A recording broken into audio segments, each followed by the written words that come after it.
It happened many years ago in a quaint little Midwest town. The autumn trees had dropped their leaves, which now lay upon the ground. Beneath a cover of snow white, the little village lay, and nestled beside the village church stood the parson's humble chalet.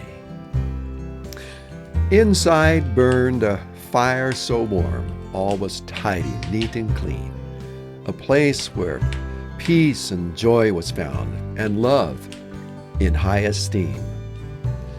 The family gathered round the book at closing of the day.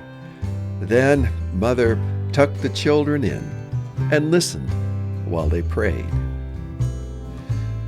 "Please, Jesus," little Mary asked, "send skates to John and Jim, and Mother sure could use a dress, one with lacy trim. Father needs a brand new suit, his old one's worn through. And for me, dear Jesus," Mary prayed, "a doll with eyes of blue. Yes, eyes of blue and golden hair. Oh, I can feel her in my arms. I promise to take good care of her, to keep her from all harm." A tear slid down Mother's cheek as she listened to Mary's prayer. Her heart was aching as she thought of cupboards almost bare. With Christmas just a week away, no hope could she foresee, just disappointment and despair, with nothing under the tree. But each night Mary prayed the same, with grateful heart and clear, and each night Mother's heart would break as Christmas Eve drew near. Late afternoon on Christmas Eve, word came of one so ill. So Father donned his coat and hat and faced the cold wind chill. Evening came without the sound of Father's steps nearby. So Mother tucked the children in and told them not to cry. But Mary knelt beside her bed and prayed her prayer once more, while Mother listened with broken heart, and teardrops touched the floor.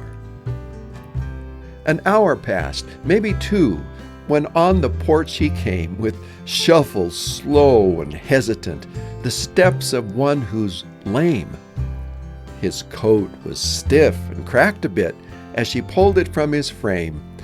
She helped him to a sturdy chair close to the open flame. A basin filled with water warm she fetched for his cold feet, and wrapped around his shoulders bare a tattered old flannel sheet. He sat there, cold and shivering, and slowly clenched his fist. "God in heaven," he cried, "I wouldn't treat my dog like this." His cursed words rang through the place. Then silence fell around. He looked at her, and she at him, but uttered not a sound. The moments passed, and not a word was said between the two. The crackling of the fire ablaze was all the sound they knew. Time stood still as they stared in silence at the floor. Then suddenly there came a rap from out the cold front door, and the parson quickly dried his feet, and searching for the knob, he opened just enough to see. Outside was old Bill Cobb. "Evenin', parson," old Bill said. "I wouldn't want to pry, but the train was late, so I thought I'd better bring this by." "For me?" the parson said, confused. "You mean a box for me?" "That's right," said Bill. It's got your name. Just read this tag and see." Sure enough, in bold, clear print, the parson saw his name. As Bill pushed the door aside and in with the box he came. He set the box down on the floor, then, turning, he exclaimed, "There's one more thing. If I'd forget, 'twould really be a shame."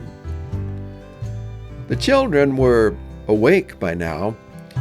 They huddled close nearby and watched with eager eyes as Bill brought in a Christmas pie.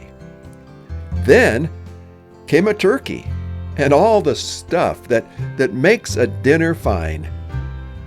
"Merry Christmas," Bill exclaimed, "to your house from mine." "Merry Christmas," they all returned, as Bill made his way through the door and down the path and into a waiting sleigh. The family stood together, gathered round the box.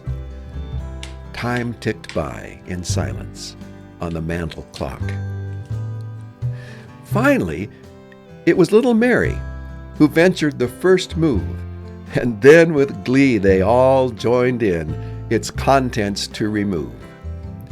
Right on top, there lay a dress, mother's size with lacy trim.